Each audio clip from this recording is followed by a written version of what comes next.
বটতলায় আসছিস না? হ্যাঁ ভাই বেলতলা না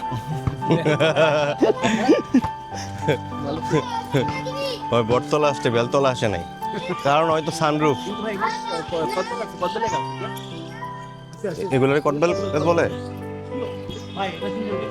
কোনটা? মানে বটতলার সাথে এখন আমি তো জানি না এটা আসলে কটবেলের গাছ কিনা। হ্যাঁ, আসলে আসলে কদবেলের গাছ। আচ্ছা, এই জায়গাটা আসলে আসলেই সুন্দর, কিন্তু মানুষ অতিরিক্ত। মানে যদি কেউ আসেন, আপনার 10টা 11টার পরে যদি আসেন তাহলে মনে হয় ফ্রি থাকতে পারে। আর এখানে আসলে অনেক কাপল দেখলাম, স্কুলের বাচ্চা ছেলে বাচ্চা মেয়ে থেকে শুরু করে একদম মুরব্বী বয়স্ক সবাই আসলে এখানে কোয়ালিটি টাইম স্পেন্ড করতে আসে ফ্যামিলির সাথে।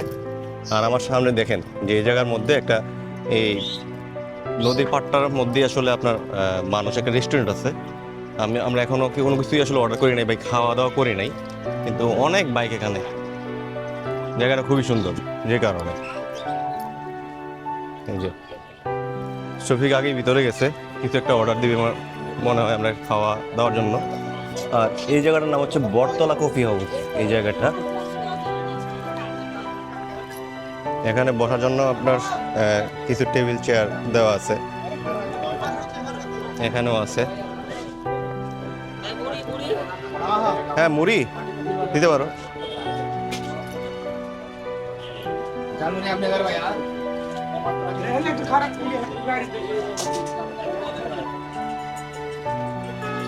মুড়ি দিয়ে কই গেল বা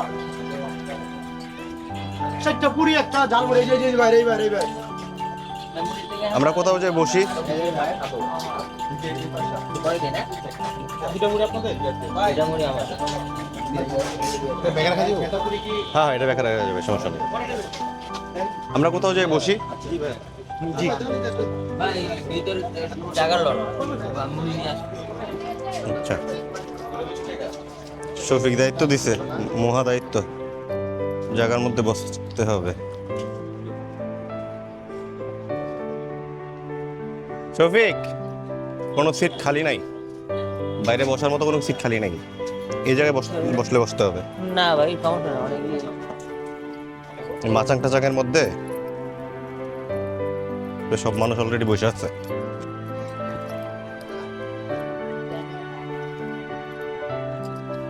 না, এখানে অনেক কাপড় টাপড় আসে, দেখতেই দেখা যাইতেছে এখানে।